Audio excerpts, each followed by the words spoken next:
Welcome back to How to Life. Today is July 18th, 2022. My school year is going to begin again in about 3 years. 3 weeks. And probably for many of you, it's about to begin as well.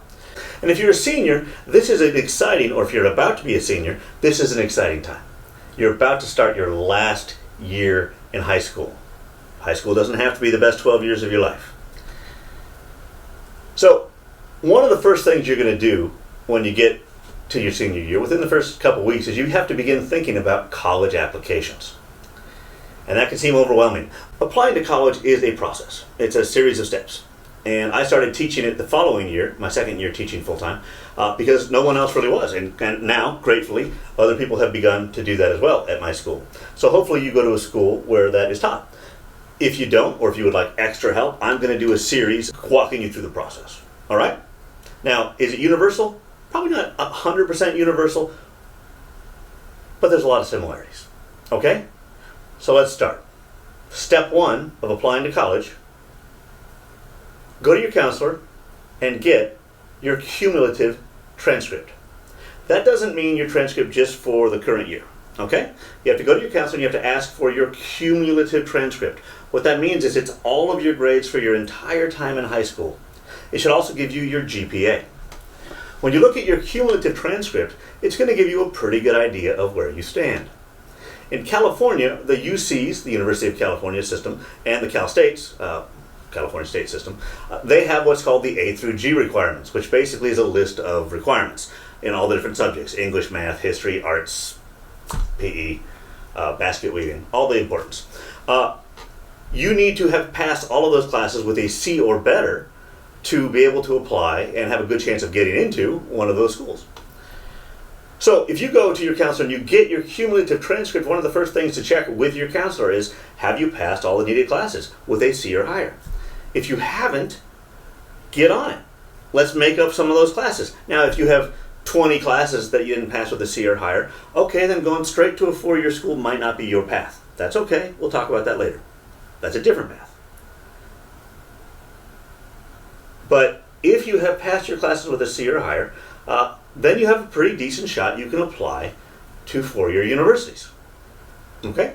So the first thing you need to know is, have I passed all my classes? If you haven't, step 2 is fix any classes you haven't passed. Retake them, do makeups.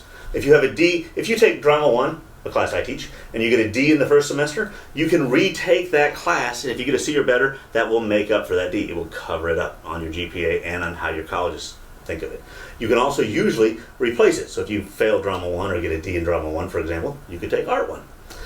But if you have C's or better, then you need to start thinking about where you might want to apply. Now, applying is not a guarantee you'll get in, but you are much more likely to get in by applying than if you sit on your fingers, or your hands, or your feet if you're bendy. So first, get your transcript. Second, check you've passed all your classes. Okay?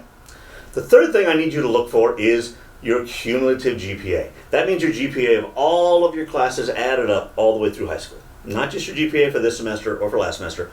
All of your classes added up all the way through high school. Your transcript probably has 2 versions. It has an unweighted version and a weighted version. What I mean by that is, this is how a GPA works. An A is worth 4 points, a B is worth 3 points, a C 2 points, a D 1 point, and an F point. An F is 0 points. Just loneliness and desperation. So, if you're taking 7 classes and you add up you convert all your letter grades to points, and then you divide by the number of classes you took this semester. So, for example, if you take 7 classes and you got straight B's, that's 7 times 3 is 21. So your average score is a 3.0, right? That is your unweighted GPA. Now, a lot of universities, especially here in California, but I think it's the same throughout the country, a lot of universities will accept a weighted GPA. What that means is that if you take an AP class, an IB class, so Advanced Placement, International Baccalaureate, if your school has one or the other, or just an honors class, usually because they're harder, those grades are counted higher. So if you get an A in an honors class or one of those classes, it's counted as 5 points. A B is 4, a C is 3, a D is 2, and an F is still 0. So your GPA, your weighted GPA, is going to be higher. So your standard GPA might be a 3.6. right? If you just take your classes at the normal ranking. But your weighted GPA might be a 4.3 or a 4.5. Okay? So knowing what your GPA is important into knowing where you should start to look at applying. Okay? So that's it. First chunk, get your transcript, check with your counselor that you don't have any classes you need to make up, and if you do need to make them up, make them up. Look for your cumulative GPA, your weighted and not weighted GPA, and then that will position you to know what to do in the next chunk. All right, stay tuned.